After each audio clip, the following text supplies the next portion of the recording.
Astaghfirullah.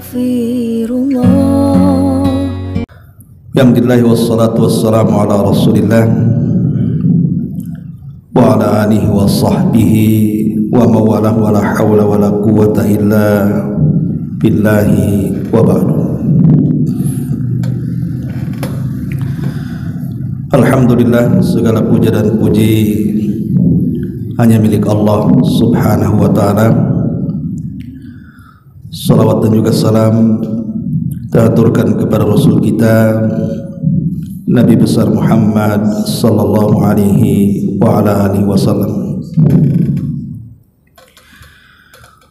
Alhamdulillah, di malam hari ini kembali bisa duduk di Masjid Al-Fajri, tentu dalam rangka untuk bertolabul ilmi. Dan pembahasan di malam hari ini kita membahas seputar keajaiban suara adzan. Ma'asyiral muslimin yang dimuliakan Allah subhanahu wa ta'ala,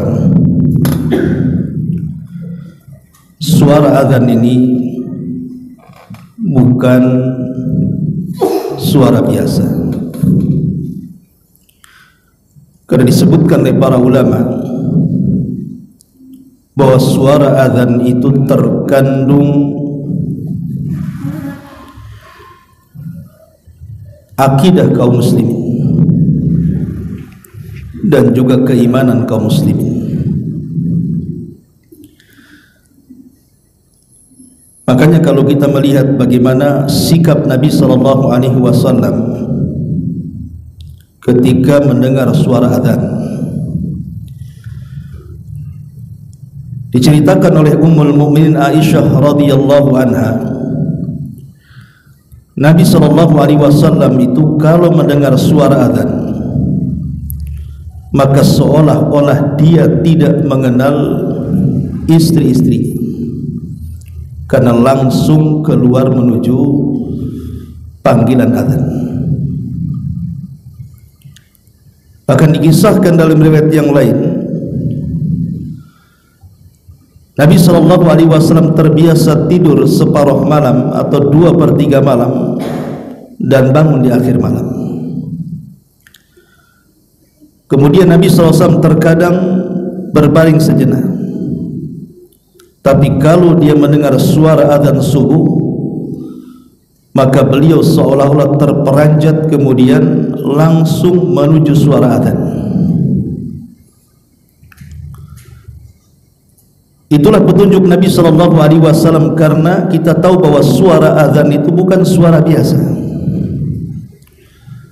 Makanya ketika Allah subhanahu wa ta'ala berfirman, wa man ahsanu qawlan mimman da'a ilallah, siapakah yang lebih indah suaranya dibandingkan orang-orang yang menyeru manusia ke jalan Allah subhanahu wa ta'ala.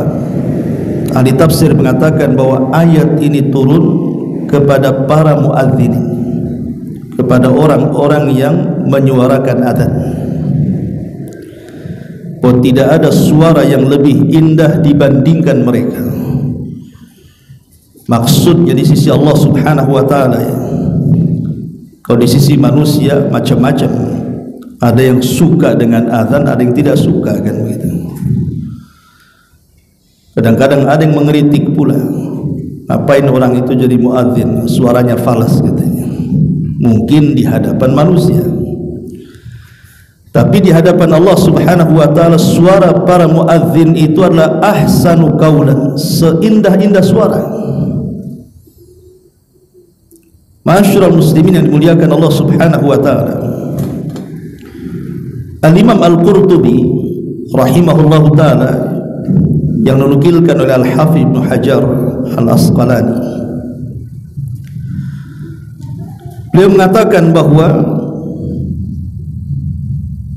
ada beberapa perkara kenapa azan itu disyariatkan. Pertama, dukhulul waktu, untuk menunjukkan masuk waktunya salat. Kemudian yang kedua, ad-du'a'u ilal jama'ati, seruan manusia untuk berkumpul atau bersatu. Dan yang ketiga, makanatus salat, menjelaskan tentang kedudukan salat. Dan yang terakhir, idharus sya'iril Islam, azan itu dalam rangka menampakkan syiar-syiar Islam. Makanya Nabi SAW apabila menyerbu sebuah kaum, Nabi itu kalau menyerbu sebuah kaum maka menyerbu biasanya di waktu subuh. Kalau dia mendengar suara azan di kaum yang akan diserbunya, maka Rasul tidak akan jadi menyerbu kaum itu, menunjukkan bahwa kaum itu adalah kaum yang sudah beragama Islam. Tapi kalau tidak terdengar suara azan, maka Rasul akan menyerbunya. Dari sini sebagian para ulama mengatakan bahwa perbedaan negara Islam dengan negara kafir itu adalah suara azan. Jadi kalau di sebuah negara itu azan bersahut-sahutan, berarti negeri itu negeri Islam. Tapi kalau seandainya tidak ada suara azan di negeri itu, berarti negeri itu negeri kafir. Itulah sampai kemudian azan itu dijadikan syiar dari syiar-syiar Islam. Ma'asyiral muslimin yang dimuliakan Allah Azza wa Jalla, Umar bin Khattab radhiyallahu anhu saat tertusuk oleh seorang Abu Lulu al-Majusi. Umar itu kan meninggal sebabnya karena ditusuk oleh seorang Majusi. Jadi saat Umar menjadi imam salat di waktu subuh, Abu Lulu al-Majusi ini pura-pura salat di belakang Umar bin Khattab, karena masjid di zaman itu kan gelap. Lain di zaman sekarang kan nampak tuh orang-orang yang salat di belakang itu. Tapi di zaman itu namanya masjid gelap, kan tidak tahu orang salat di belakang itu siapa. Lah Abu Lulu ini berpura-pura salat di belakang Umar. Setelah rakaat pertama, kemudian masuk ke rakaat kedua, tiba-tiba dia mengeluarkan pisaunya yang sudah dilumuri racun. Kemudian dia menusuk Umar dari belakang dengan beberapa kali tusukan. Dan Umar pun tidak sempat melanjutkan salatnya karena darah mengalir cukup banyak. Umar pun pingsan. Kemudian salatnya dilanjutkan oleh Abdurrahman ibn Auf, dan Umar pun dibopong kemudian dibawa ke rumahnya. Saat pingsannya Umar bin Khattab radhiyallahu anhu, tidak ada yang tahu bagaimana cara menyadarkan Umar. Tapi putranya Abdullah ibn Umar radhiyallahu anhu tahu kebiasaan Amirul Mukminin Umar bin Khattab. Beliau sangat peka dengan suara azan. Makanya kemudian ketika telinganya Umar bin Khattab radhiyallahu anhu diingatkan dengan azan, langsung dia dari pingsannya langsung siuman. Bayangkan orang pingsan diingatkan dengan suara azan langsung bangun. Kemudian dia mengatakan, asallan nas, apakah manusia sudah salat? Karena Umar ingat bahwa dia tadi pingsan sewaktu salat. Maka orang-orang mengatakan, manusia sudah salat wahai Amirul Mukminin. Maka Umar mengatakan, la hadda fil Islam liman tarakas salat. Tidak ada bagian dalam Islam bagi orang yang meninggalkan salat. Syahidnya di sini bagaimana Umar bin Khattab radhiyallahu anhu ketika dia pingsan diingatkan suara azan langsung bangun. Luar biasa ya kawan. Tapi di zaman sekarang ini orang tidak pingsan. Orang itu hanya tidur saja kan. Anggaplah waktu subuh tidur, tidak pingsan. Dan suara azan hari ini berbeda dengan suara azan zaman baheula kan. Zaman dulu itu suara azan ya orang naik ke menara, suaranya terbatas. Kalau zaman sekarang ini kan pakai sound system, pakai toa, masjidnya berdekatan, musolahnya berdekatan, bahkan suara ringtone handphone pun suara azan. Kadang-kadang tidak bangun juga. Yang lebih parahnya sudah tidak pingsan, tidak tidur, dengar pula dia telinganya azan, tak juga datang ke masjid. Ada apa dengan telinga kaum muslimin ini? Ma'asyiral muslimin yang dimuliakan Allah Azza wa Jalla, kalau orang mau meresapi lafaz azan ini, lafaz azan saya katakan dari awal bukan lafaz biasa. Itu lafaz bagaimana kita diingatkan dengan kebesaran Allah Subhanahu wa taala, dengan keagungannya. Makanya orang yang mengenal tentang keagungan Allah pasti dia akan memuliakan azan. Bahkan seorang ulama salaf namanya Rabi ibn Khaisam, Rabi ibnu Khaisam rahimahullah ta'ala, Allah takdirkan dia jatuh dari untanya, kemudian patah kakinya, dia pun terbaring sakit parah. Ketika Rabi ibn Khaisam ini mendengar suara azan, maka Rabi ibn Khaisam mengatakan kepada putranya, gotong aku ke masjid, aku ingin melaksanakan sholat. Kata putranya kepada ayahnya, wahai ayahku, orang sepertimu punya rukhsah untuk tidak ke masjid. Kau sakit,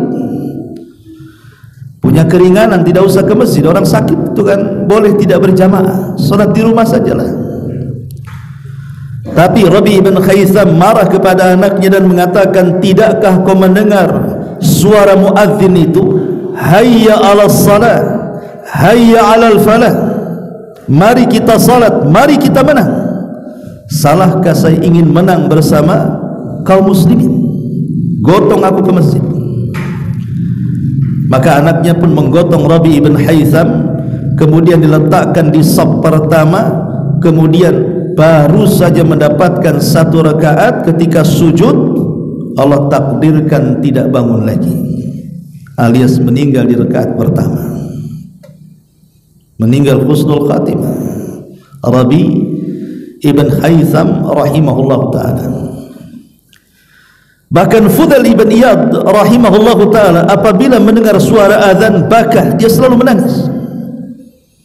Kemudian dikatakan kepada Fudail ibn Iyad, wa ma yubkika ya imam, kenapa anda menangis wahai imam?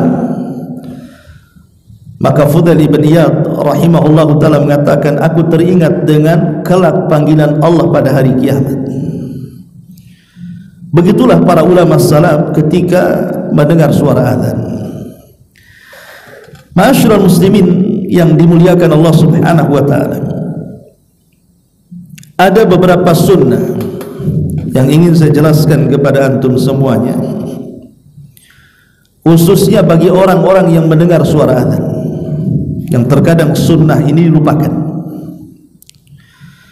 Yang pertama, kalau kita mendengar suara azan maka disunnahkan tardidul azan, mengulang suara orang yang sedang azan. Jadi kalau muadzin mengucapkan Allahu Akbar, kita katakan Allahu Akbar yang mendengarnya. Kalau muadzin mengatakan asyhadu an la ilaha illallah, kita katakan asyhadu an la ilaha illallah. Kecuali dalam hayya 'alataini, hayya 'alas shalah dan hayya 'alal falah, jangan meniru, tapi katakan la haula wala quwwata illa billah. Karena hal ini ketika para sahabat Nabi SAW mendengar tentang keutamaan orang yang azan, nanti saya jelaskan keutamaan orang yang azan. Salah satunya apa? Nanti pada hari kiamat leher mereka akan panjang, menunjukkan bahwa mereka dilebihkan dibandingkan yang lainnya. Artinya Allah Subhanahu wa ta'ala muliakan orang-orang ahli azan itu pada hari kiamat. Jadi para sahabat Nabi SAW yang tidak berprofesi sebagai muadzin, mereka cemburu. Cemburu bagaimana para muadzin itu diberikan pahala yang luar biasa, lalu kami yang tidak azan, kata para sahabat di hadapan Rasul, akan dapat apa? Maka Nabi SAW, kalian pun akan dapat hal yang sama dengan yang didapat muadzin. Dengan cara apa? Dengan cara mengulang lafaz orang yang sedang azan. Maka kita akan mendapatkan keutamaan orang yang azan. Kalau kita mengulang lafaz-lafaz orang yang sedang azan, kita ulang. Ini sunnah yang pertama. Kemudian sunnah yang kedua, setelah kemudian kita mendengar azan, kita disunnahkan untuk bersolawat. Bersolawat kepada Nabi SAW, dan seafdal-afdalnya salawat adalah salawat Ibrahimiyah. Tidak ada salawat yang lebih afdal dibandingkan salawat Ibrahimiyah. Apa salawat Ibrahimiyah? Salawat yang antum baca dalam tasyahud itu. Allahumma salli ala Muhammad wa ala ali Muhammad kama sallaita ala Ibrahim wa ala ali Ibrahim innaka Hamidum Majid. Allahumma barik ala Muhammad wa ala ali Muhammad kama barakta ala Ibrahim wa ala ali Ibrahim innaka Hamidum Majid. Itu disebut salawat Ibrahimiyah. Inilah salawat terafdal. Kalau antum ingin bersalawat, ambil salawat ini. Ini salawat yang paling afdal. Jadi selepas mendengar suara azan, langsung kita bersalawat. Bersalawat kepada Nabi SAW. Kan Nabi SAW mengatakan, man shalla alayya salatan wahidatan sallallahu alaihi atau sallallahu alaihi biha asyran, kata Rasul. Siapa yang bersalawat satu kali saja kepadaku, kata Nabi SAW, maka Allah akan bersalawat kepada kita 10 kali. Bayangkan salawatnya satu kali, tapi Allah bersalawat kepada kita 10 kali. Maknanya apa? Jadi kalau kita bersalawat kepada Nabi SAW, artinya kita meminta kepada Allah agar Rasul kita dipuji di hadapan para malaikat yang ada di langit sana. Ketika kita meminta agar Allah memuji Nabi kita, agar dipuji di hadapan para malaikat yang ada di langit sana, maka Allah akan memuji kita di hadapan para malaikat 10 kali. Kita akan menjadi selebritis langit di hadapan malaikat Jibril, Mikail, Israfil, Hamalatul Arsy, dan malaikat-malaikat yang lainnya. Kita akan terkenal di langit. Itu kalau kita bersalawat satu kali itu, Allah akan memuji kita 10 kali di hadapan para malaikat. Ini sunnah yang kedua. Sunnah yang ketiga, kita disunahkan untuk meminta kepada Allah Subhanahu wa ta'ala kedudukan bagi Nabi, kedudukan bagi Nabi kelak pada hari kiamat, di mana kita disuruh untuk membaca Allahumma rabba hadhihi da'wati tammah wassalatil qa'imah ati Muhammadanil wasilata wal fadilah wab'athu maqaman mahmudan allati wa'adta innaka la tukhliful mi'ad.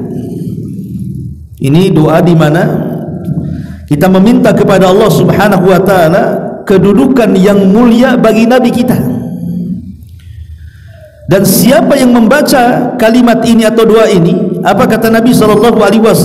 Halat lahu syafa'ah yaumal qiyamah, maka dia akan mendapatkan syafaat Nabi SAW pada hari kiamat. Jadi doa azan itu jangan diremehkan. Itu sebab kita mendapatkan syafaat namanya. Karena nanti pada hari kiamat itu yang menyelamatkan kita cuma 2 saja. Pertama syafaat, dan yang kedua rahmat. Orang kalau mendapatkan syafaat selamat dia, tapi tidak semua orang dapat syafaat. Maka ada kesempatan mendapatkan rahmat Allah Subhanahu wa ta'ala. Kalau sudah tidak ada syafaat, berarti hanya ada rahmat Allah Azza wa Jalla. Maka jangan pernah remehkan doa selepas azan ini. Ini yang ketiga. Kemudian yang keempat, kita disunahkan membaca asyhadu an la ilaha illallah wahdahu la syarikalah wa anna muhammadan abduhu wa rasuluh raditu billahi rabba wa bi muhammadin nabiyya wa rasula wa bil islami dina. Setelah kita membaca doa tadi, baca doa ini, asyhadu an la ilaha illallah wahdahu la syarikalah wa asyhadu anna muhammadan abduhu wa rasuluh raditu billahi rabba wa bi muhammadir rasula wa bil islami dina.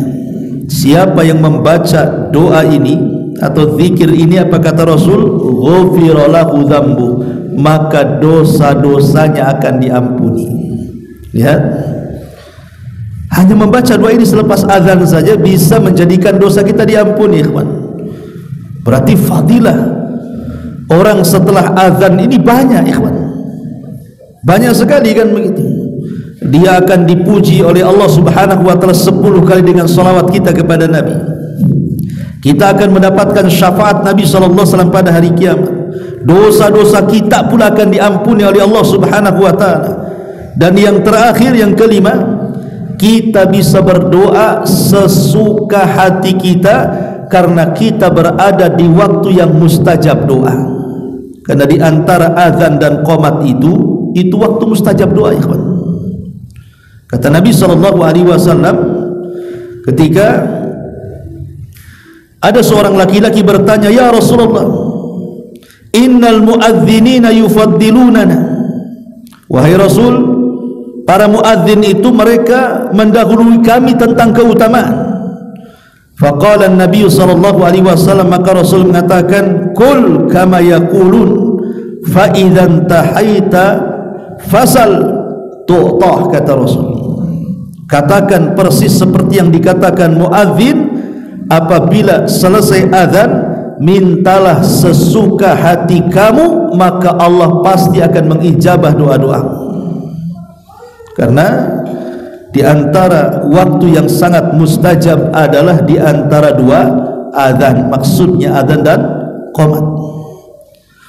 Inilah di antara sunnah-sunnah. Artinya bahwa orang yang mendengarkan azan ini banyak keutamaan sebenarnya. Cuman terkadang karena tidak paham keutamaannya, malas pula kita membaca amalan-amalan ini. Padahal amalan-amalan ini luar biasa. Ya, berarti pertama, mengulang lafaz muadzin. Siapa yang mengulang lafaz muadzin, maka kita akan mendapatkan pahala seperti muadzin. Ini yang pertama. Yang kedua, bersolawat kepada Nabi SAW, dan seafdal-afdalnya solawatlah solawat Ibrahimiyah. Siapa yang solawat 1 kali kepada Rasul, Allah bersolawat 10 kali kepada kita. Ini yang kedua. Kemudian yang ketiga, membaca doa setelah azan, Allahumma rabba hadhihi da'wati tamah. Siapa yang membaca doa ini, halat lahu syafa'ah yaumal qiyamah, dia dapat syafaat lagi pada hari kiamat. Kemudian yang ketiga, membaca 2 kalimat syahadat, asyhadu an la ilaha illallah wahdahu la syarikalah wa asyhadu anna muhammadar rasulullah raditu billahi rabba wa bi muhammadir rasula wa bil islami dina. Allah ampuni dosa-dosa kita. Kemudian yang kelima, kita diberikan kesempatan untuk berdoa sesuka kita karena kita diberikan waktu mustajab doa. Bangga luar biasa, ya. Orang yang mendengar azan itu banyak sekali keutamaannya. Ma'asyiral muslimin yang dimuliakan Allah Subhanahu wa taala. Adapun keutamaan azan itu sendiri, pertama disebutkan dalam hadis Nabi SAW, hadis yang dikeluarkan Imam Bukhari Muslim dari Abi Hurairah radhiyallahu anhu. Nabi mengatakan, lau ya'lamun nas ma fin nida'i was saffil awal thumma lam yajidu illa an yastahimu alaihi lastahammu alaihi, kata Nabi SAW, kalau seandainya manusia tahu tentang pahala besar di balik suara azan dan di balik saf pertama dalam solat, dan mereka tidak mendapatkan saf pertama kecuali harus mengundi, pasti mereka akan mengundinya. Dan para ulama salaf memang seperti itu. Mereka berlomba-lomba untuk mendapatkan saf pertama. Kalau sekarang mana ada berlomba-lomba, yang ada masbuk semua kan begitu. Disuruh mengundi lagi, mana ada. Ini kan cerita ulama salaf.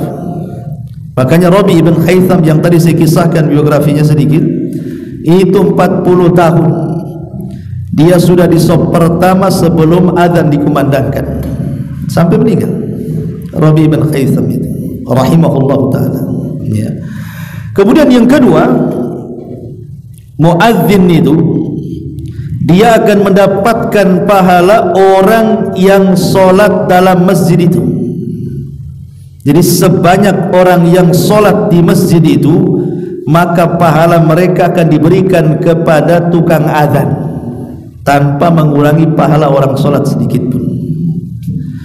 Dalam hadis Nabi SAW mengatakan, al-mu'adzinu yughfar lahu mada sautihi wa ajruhu mithlu ajri man shalla ma'ahu. Orang yang mengumandangkan azan akan diampuni dosanya sejauh suara yang dilantangkannya. Makin lantang, makin jauh suaranya, makin banyak dosa yang dihapuskannya. Dan dia akan mendapatkan pahala sebanyak orang yang sholat bersama dia. Kan enak muazzin itu. Ya bayangkan ya. Jangan remehkan itu profesi muazzin itu. Jadi kalau satu masjid ini yang sholat sampai 100 orang, berarti muadzin mendapatkan pahala 100 orang. Makanya berlomba-lomba untuk jadi muadzin. Kan itu. Lihat bagaimana suaranya. Makanya suaranya diambil yang paling lantang. Di zaman Nabi SAW muadzin Rasul ada berapa? Ada 4. Muadzin Rasul itu ada 4. Pertama, Sayyidul Muadzinin, pemimpin para muadzin siapa? Bilal ibnu Rabah. Dia menjadi muadzin di Masjid Nabawi, Madinah.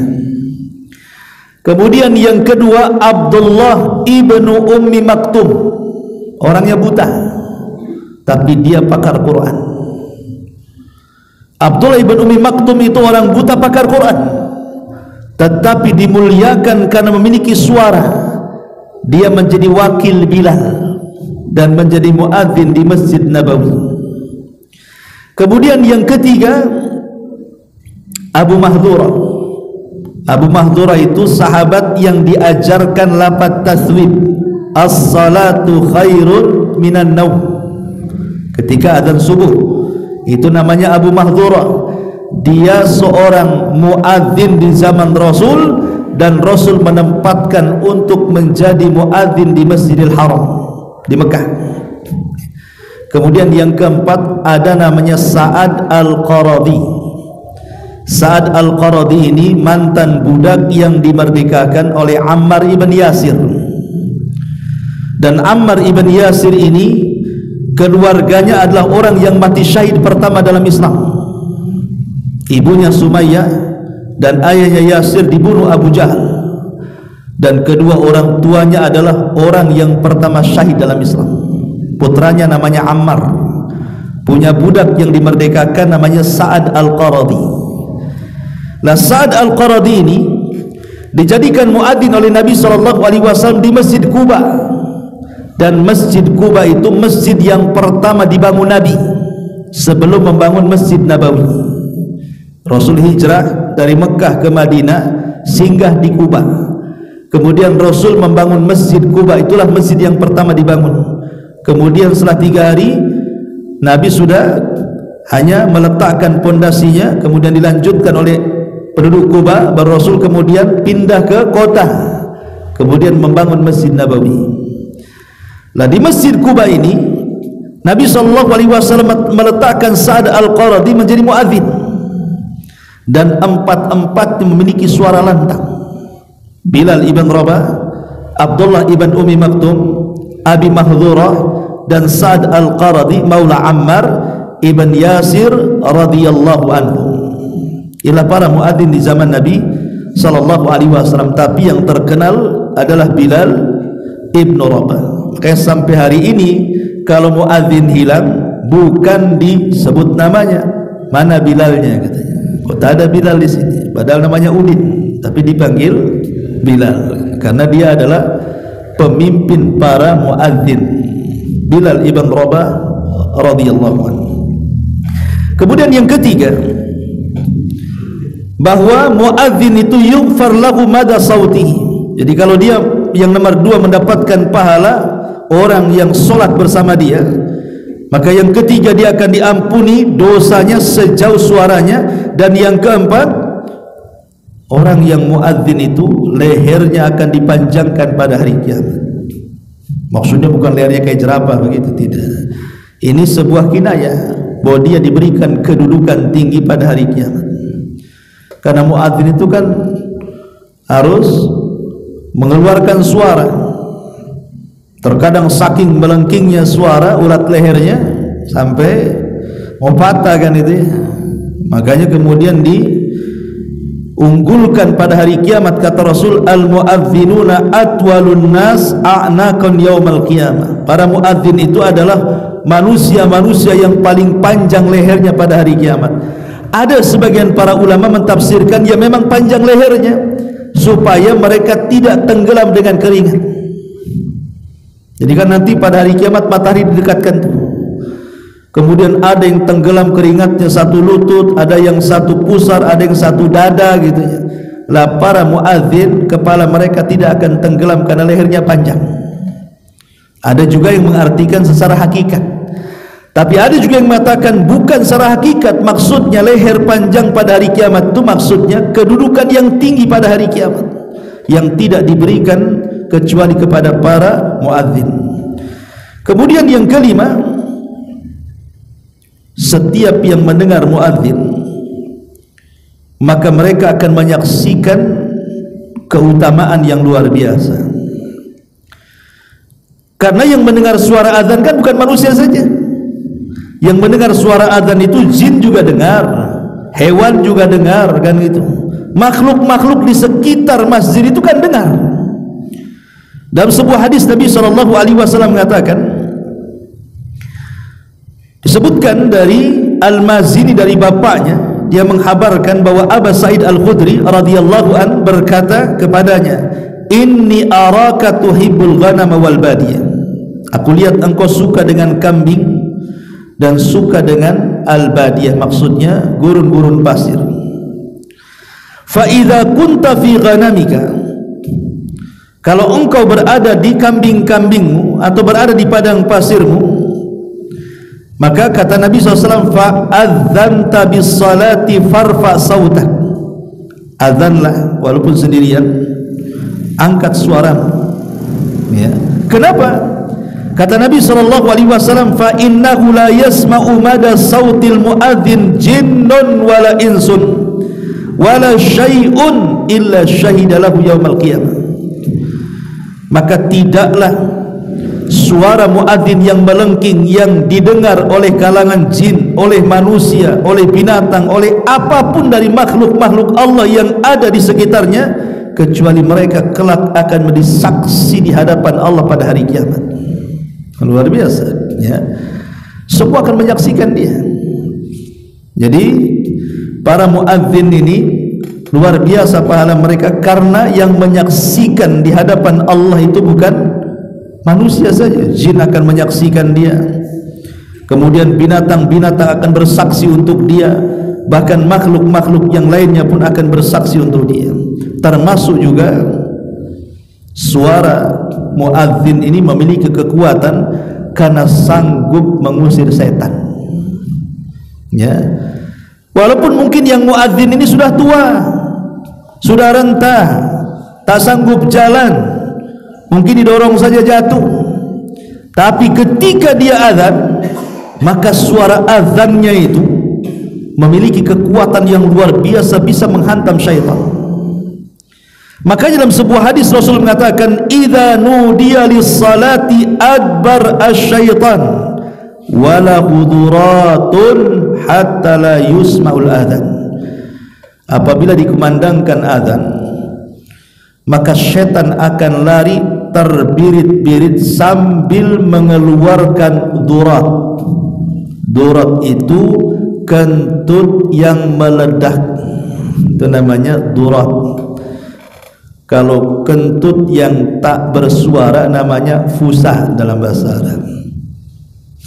Siapa yang kentut ini? Tak ada baunya, tak ada suaranya. Dalam bahasa Arab fusah disebut, karena tak berbunyi tapi bau, kan gitu ya.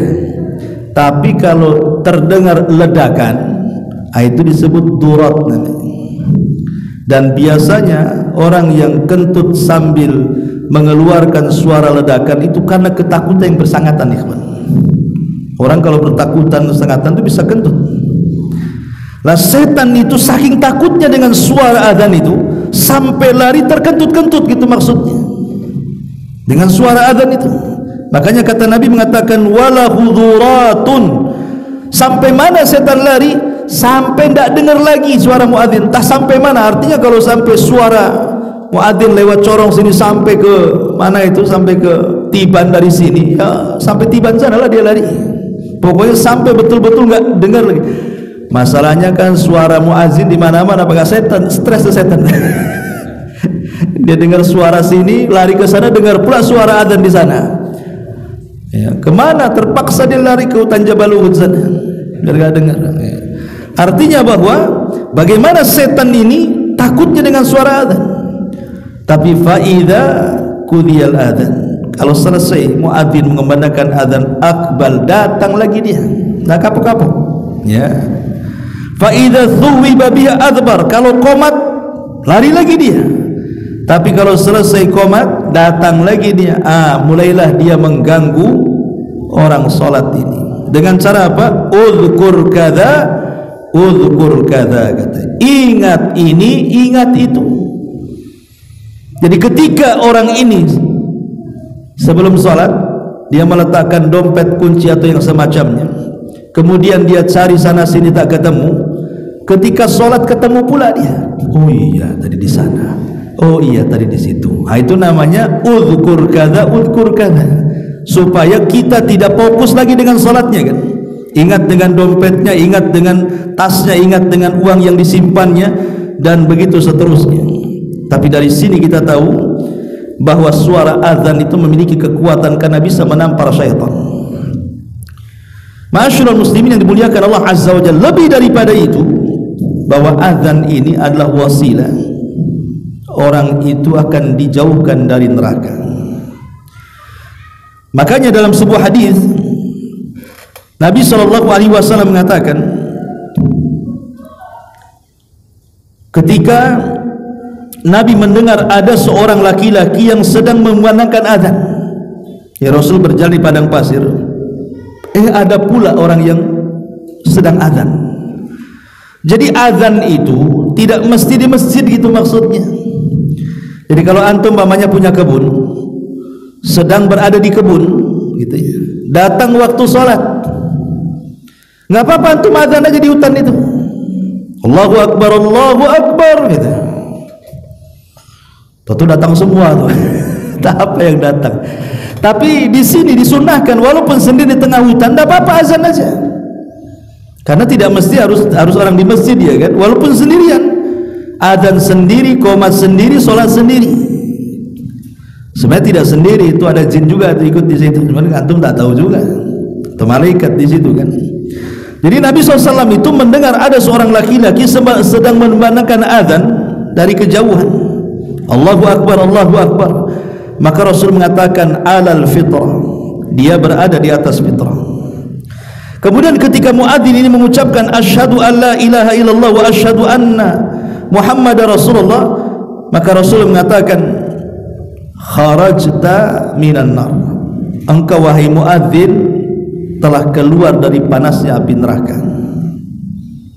Lihat bagaimana, kenapa? Karena kalimat asyhadu an la ilaha illallah ini kalimat tauhid, kalimat yang bisa menjauhkan kita dari api neraka.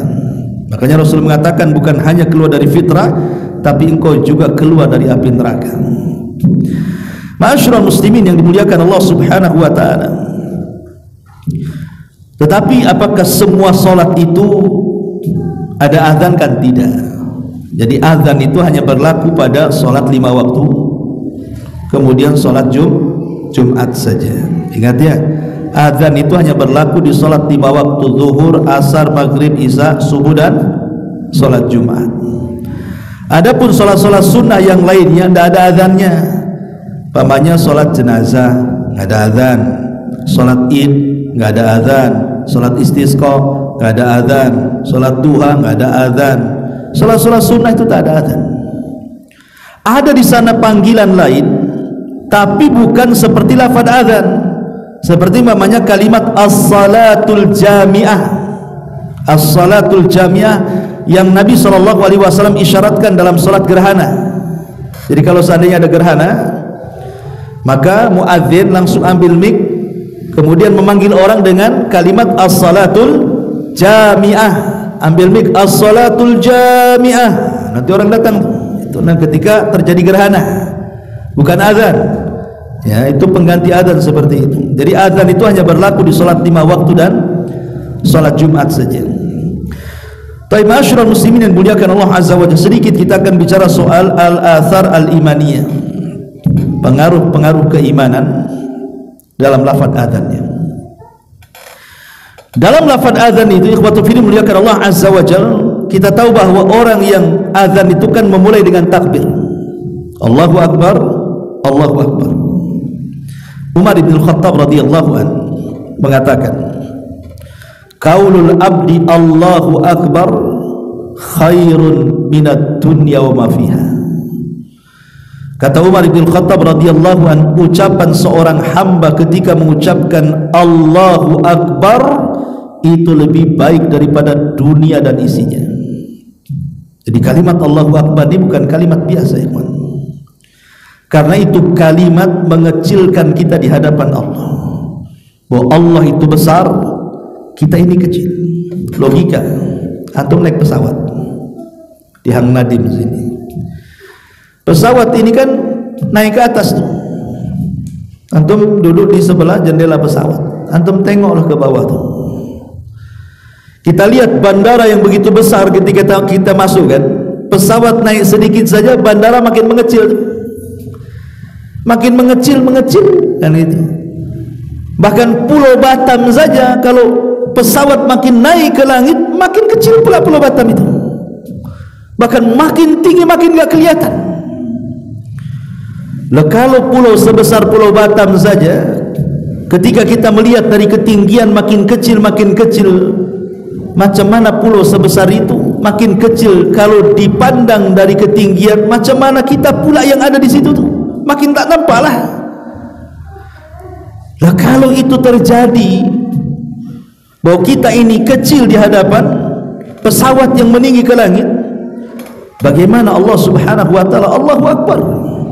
Allah Maha besar daripada itu. Makanya ketika Rasul bicara soal perbandingan bumi dengan langit, apa kata Rasul?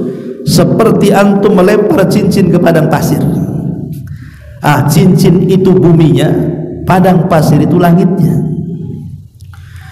Dan kalau kita satukan tuh langit dengan bumi itu, kemudian kita bandingkan besarnya dengan kursi Allah. Kursi itu artinya tempat berpijaknya kedua kaki Allah. Maka kata Rasul, sama seperti cincin dilempar ke padang pasir. Cincin itu bumi langitnya, kursi itu padang pasirnya. Dan kalau kita gabungkan nih, kursinya, langitnya, buminya, dibandingkan dengan arsy Allah Subhanahu wa taala, maka itu sama dengan melempar cincin di tengah padang pasir. Cincin itulah kursi langit dan buminya, sementara arsy Allah Subhanahu wa taala itu padang pasirnya. Macam mana dengan penciptanya? Allahu Akbar. Allah lebih besar dibandingkan makhluk yang diciptakannya.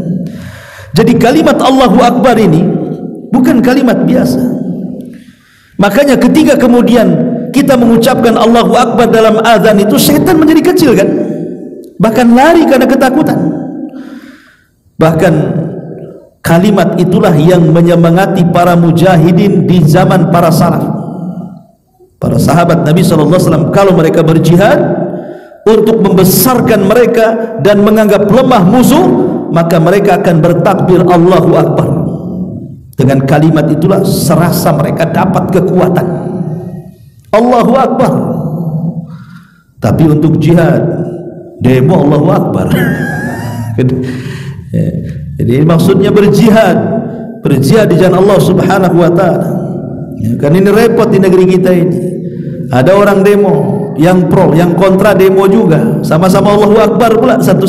Mana satu ini kan yang benar Allahu Akbarnya. Nah, orang lafaz ini bukan semata-mata diungkapkan atau diteriakkan di sembarang tempat, tidak. Ini lafaz agung Allahu Akbar ini. Makanya kenapa kemudian ketika kita sholat ini untuk menunjukkan kehambaan kita bahwa kita kecil di hadapan Allah, hampir dalam setiap bangkit dan turun kita selalu mengucapkan Allahu Akbar. Takbiratul ihram Allahu Akbar, ruku Allahu Akbar, sujud Allahu Akbar, bangkit dari ruku dan sujud Allahu Akbar kan. Dari awal sholat sampai akhir sholat kita selalu mengucapkan Allahu Akbar kan. Sebenarnya kalau kita mau berpikir kenapa kalimat Allahu Akbar banyak sekali disebut dalam sholat kan, karena dalam sholat itu kita sedang menghambakan diri kepada Allah, maknanya sedang mengecilkan kita di hadapan Allah.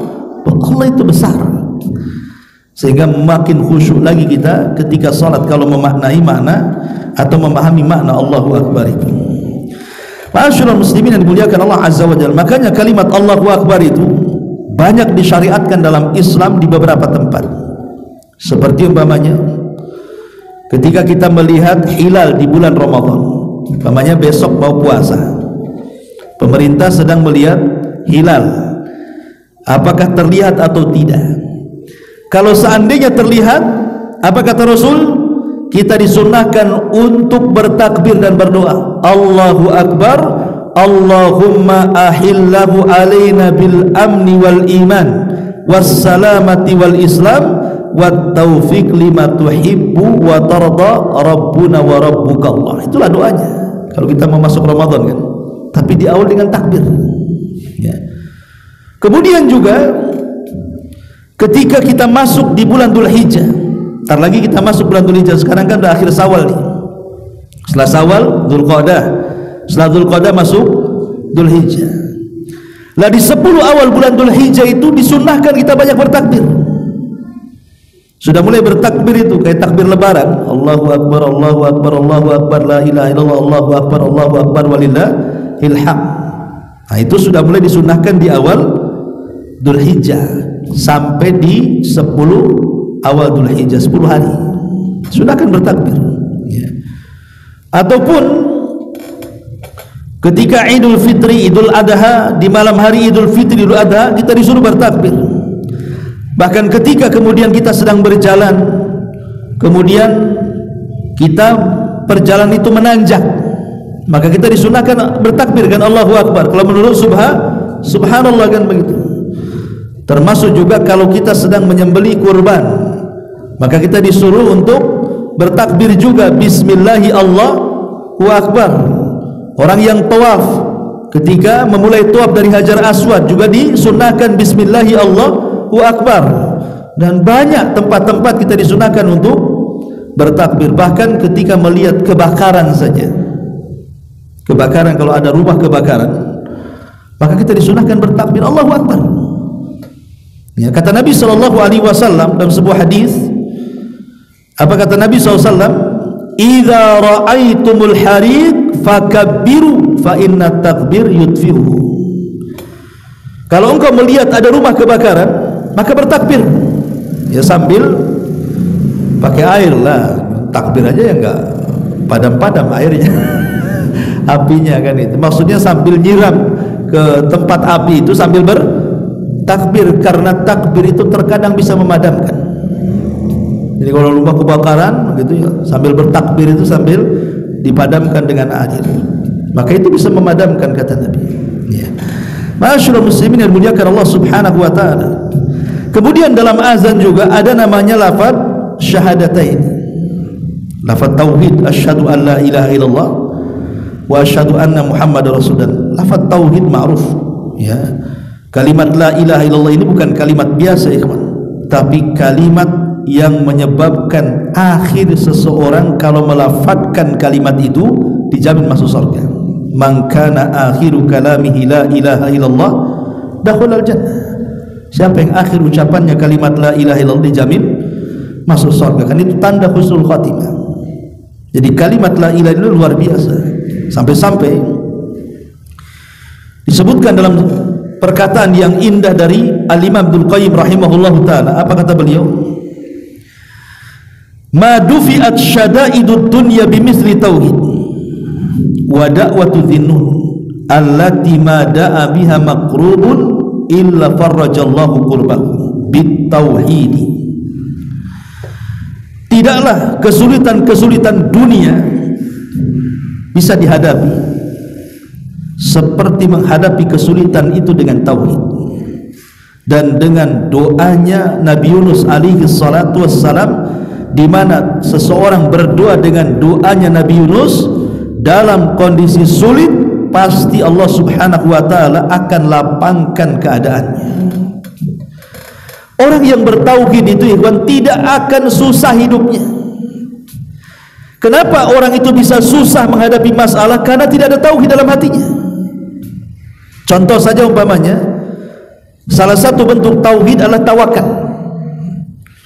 Orang yang bertawakal kepada Allah Subhanahu wa taala dalam segala hal, hidupnya tidak akan susah. Kenapa? Karena dia punya Allah Subhanahu wa taala. Baik dia susah, baik dia senang, dia gantungkan hidupnya kepada Allah Subhanahu wa taala. Pamannya dia susah, mungkin susah ekonomi, susah kesehatan, susah apalah, banyak masalah kesusahan di dunia ini. Dia akan berpikir bahwa di balik kesusahan itu pasti ada hikmahnya. Karena yang membuat susah juga Allah. Tidak mungkin Allah itu akan menimpakan sebuah musibah di luar kendali kita, di luar hal yang kita tidak bisa menghadapinya. Pasti kita bisa menghadapinya. Artinya ketika kita bertawakal kepada Allah Azza wa Jalla, semua menjadi terang, itu maksudnya. Kemudian juga dalam lafaz azan itu ada seruan untuk sholat dan seruan untuk menang. Seruan untuk sholat, karena memang sholat itu adalah seafdol-afdolnya amal. Perkara yang pertama dihisab oleh Allah adalah sholat. Bahkan sholat itu bentuk munajat kita dengan Allah. Kita akan berjumpa dengan Allah itu di 4 tempat. 2 di dunia, 2 di akhirat. Pertama di dunia ketika sholat, itu hakikatnya kita sedang berjumpa dengan Allah. Kalau anda hendak menjumpai Allah di luar sholat, maka sulit berjumpa. Tapi kalau ingin berjumpa dengan Allah, sholat. Disitulah perjumpaan kita dengan Allah. Mana dalilnya? Allah mengatakan dalam Al-Quran, wa innaha lakabiratun illa alal khashin. Sholat itu berat, ya berat, kecuali bagi orang-orang yang khusyuk, ringan. Siapa orang yang khusyuk? Alladzina yadunnuna annahum mulaqu rabbihim, orang-orang yang yakin dalam salatnya dia sedang berjumpa dengan Allah. Jadi salat itu hakikatnya sedang berjumpa dengan Allah. Makanya ketika kita mengucapkan surah Al-Fatihah, setiap ayat dalam surah Al-Fatihah itu Allah jawab. Jadi kalau kita mengucapkan alhamdulillahirabbil alamin, maka Allah akan katakan hamidani abdi. Kalau kita katakan Ar-Rahman Ar-Rahim, maka Allah akan katakan asna alayya abdi.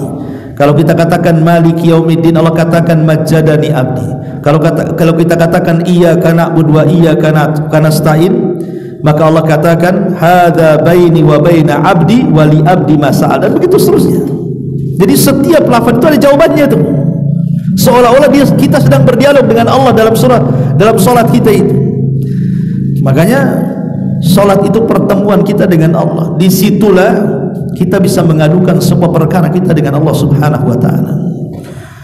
Adapun seruan hayya 'alal falah, maksudnya keselamatan di sini ya keselamatan karena yang bisa menyelamatkan kita adalah dengan salat di dunia ataupun di akhirat. Dan Allah subhanahu wa ta'ala dalam azan juga kemudian diakhiri dengan takbir, kembali diingatkan tentang kehambaan kita di hadapan Allah bahwa ini kecil dan Allah itu besar. Kalau kita menganggap kecil, Allah itu besar, maka pasti kita akan mengagungkan Allah, sehingga tidak perlu ditanya lagi macam mana caranya saya khusyuk dalam sholat wahai Ustaz. Maka cara khusyuk dalam sholat itu agungkan Allah. Kalau kita sudah bisa mengagungkan Allah, maka tidak perlu bertanya bagaimana cara khusyuk dalam sholat, nanti khusyuk dengan sendirinya kalau orang mampu mengagungkan Allah subhanahu wa ta'ala. Wallahu a'lam bishawab. Inilah diantara faedah dari suara muadzin dan mudah-mudahan manfaatnya. Subhanaka wa bihamdika asyhadu an la ilaha illa anta astaghfiruka wa atubu ilaik. Allahu ta'ala alam. Oh, ada pertanyaan, boleh.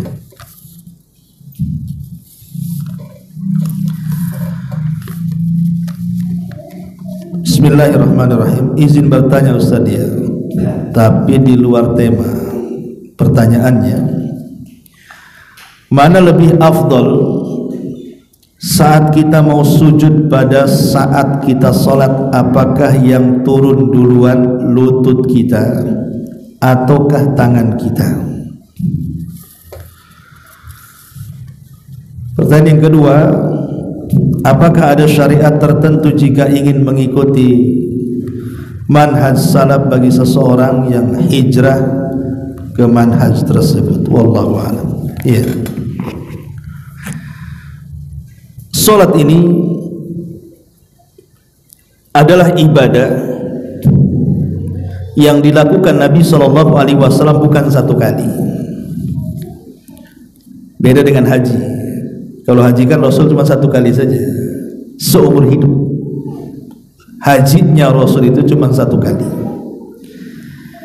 Artinya ibadah yang dilakukan satu kali pasti tidak akan berbeda. Mau beda dengan yang mana satu kali aja gitu ya. Tapi kalau sholat itu ibadah yang dilakukan Nabi berkali-kali. Entah berapa kali Rasul sholat, entah ribuan kali Rasul sholat. Dan yang melihat Rasul sholat juga bukan satu sahabat, banyak sahabat. Sehingga kalau ada perbedaan dalam sholat itu wajar, karena Rasul ibadahnya berkali-kali. Dan yang melihat Rasul sholat juga banyak para sahabat, sehingga ada sahabat yang melihat Rasul seperti ini, ada sahabat yang melihat Rasul seperti itu. Maka terjadilah ikhtilaf dalam sholat, dan banyak ikhtilaf dalam sholat. Nah, salah satu pertanyaannya di sini adalah ketika seseorang i'tidal itu maksudnya bangkit dari ruku, disebut i'tidal, kemudian hendak menuju sujud. Apakah didahulukan tangan dulu baru kemudian kedua lutut, ataukah kedua lutut dulu baru tangan? Ada sebuah hadis, yang hadis ini disahihkan oleh Syekh Nasiruddin Al-Albani rahimahullah ta'ala, dan juga dicantumkan dalam kitab beliau Sifat Salat Nabi, bahwa kita tidak boleh duduk, maksudnya posisi berdiri ke duduk seperti duduknya unta, seperti duduknya unta. Sehingga dari hadis ini menjadi polemik. Unta itu kalau duduk dari berdiri itu yang duluan kaki depan atau kaki belakang, itu maksudnya. Karena kita tidak boleh menyerupai unta kan. Ada yang mengatakan bahwa unta itu kalau duduk itu kaki belakang dulu, baru setelah kaki belakang duduk baru kaki depan. Artinya karena kita disuruh menyelisih unta, berarti jangan lutut dulu tapi tangan dulu, itu maksudnya. Tapi sebagian para ulama tidak juga. Ada juga unta itu yang duduk depan dulu baru belakang, sehingga lutut dulu baru tangan. Hadisnya satu tapi dipahami dua, itu maksudnya ya. Sehingga terjadi polemik para ulama. Kalau Syekh Albani rahimahullah ta'ala memandang bahwa tangan lebih dulu dibandingkan lutut. Tapi ulama yang lain, ulama-ulama Saudi ya, rata-rata mereka menganggap justru lutut dulu baru tangan. Intinya bahwa ini masalah khilafiyah. Anda mau yang tangan dulu ya silahkan, mau lutut dulu ya silahkan, karena dua-duanya juga ada hujahnya. Dan ini masalah furu, ya. Masalah furu itu al-amru fihi wasi, perkaranya luas, tidak boleh saling menyalahkan. Namanya masalah furu. Ya boleh tangan dulu, boleh kaki dulu, tergantung antum lebih yakin kepada pendapat siapa. Adapun yang mengatakan tentang syarat masuk kepada manhaj sunnah ini, tidak ada syarat-syaratnya. Yang penting kita sudah ada keinginan untuk mengembalikan agama ini kepada Al-Quran dan Sunnah sesuai dengan pemahaman salaful ummah. Itu sudah ada niat baik untuk berpindah manhaj namanya. Karena ada orang-orang yang kemudian menyalahkan, mungkin ada sebagian saudara kita ini belum menjalankan beberapa sunnah, langsung dikatakan nah itu bukan orang sunnah. Contoh umpamanya dia masih isbal, belum mampu untuk memotong bukan kakinya, memotong celananya di atas mata kaki, ya. Atau mungkin masih suka mencukur janggut, atau masih menggunakan pakaian-pakaian ya kaos biasa dan begitu seterusnya, belum pakai gamis, ya. Bukan itu ciri-ciri orang yang bermanhaj sunnah, itu bukan itu. Tapi orang yang ingin mengikuti manhaj sunnah itu artinya kalau pemikiran dia sudah mau kembali kepada Al-Quran dan Sunnah yang sesuai dengan pemahaman salaful ummah. Pemikiran itu sudah bagus itu. Makanya Imam Ahmad, kalau antum baca kitab Usulus Sunnah, Usulus Sunnah li Imam Ahli Sunnah wal Jamaah, Imam Ahmad ibn Hanbal rahimahullah ta'ala, dalam poin pertama dalam kitab Usulus Sunnah itu apa? Wa min usulis sunnati at-tamassuk bima kana alaihi ashabun nabi sallallahu alaihi wasallam wal iqtida'u bihim ila akhir bla bla bla bla. Dan itu disatukan dalam poin pertama tuh. Kata Imam Ahmad dalam kitab Usulus Sunnah, termasuk pondasi ahli sunnah wal jamaah adalah seseorang itu mampu untuk tamasuk. Tamasuk itu berusaha untuk berpegang teguh dengan apa yang dilakukan oleh para sahabat Nabi SAW dan berusaha mencontoh mereka. Kenapa Imam Ahmad tidak mencantumkan poin pertama berpegang kepada Quran dan Sunnah, tapi malah mengatakan berpegang kepada pemahaman para sahabat dan mengikuti mereka? Kok nggak dicantumkan berpegang pada Quran Sunnah? Bukankah itu pondasi pertama Quran Sunnah itu? Maka para pensyarah kitab ini mengatakan, kenapa Imam Ahmad tidak mengatakan seperti itu? Karena ma'ruf orang Islam itu pasti berpegang dengan Quran dan Sunnah. Makanya Imam tidak menyebutkan, karena ini perkara ma'ruf. Kalau orang Islam pasti kembali Quran dan Sunnah. Tapi apakah kemudian kembali kepada Quran dan Sunnah cukup? Tidak. Makanya Imam Ahmad membuat poin pertama, Quran Sunnah itu harus yang dipahami para sahabat dan berusaha mencontoh mereka. Kenapa demikian? Satu, karena para sahabat itu berguru dengan Nabi, melihat langsung, tidak mendengar kayak kita. Kita kan mendengar kabar, hadis-hadis Nabi dicetak, dibaca ataupun ditulis, tapi mereka kan melihat Nabi langsung. Sehingga mereka karena melihat Nabi langsung lebih paham mereka dibandingkan kita. Karena kalau ada kesalahan turun wahyu menegur mereka. Yang kedua, mereka pakar bahasa Arab.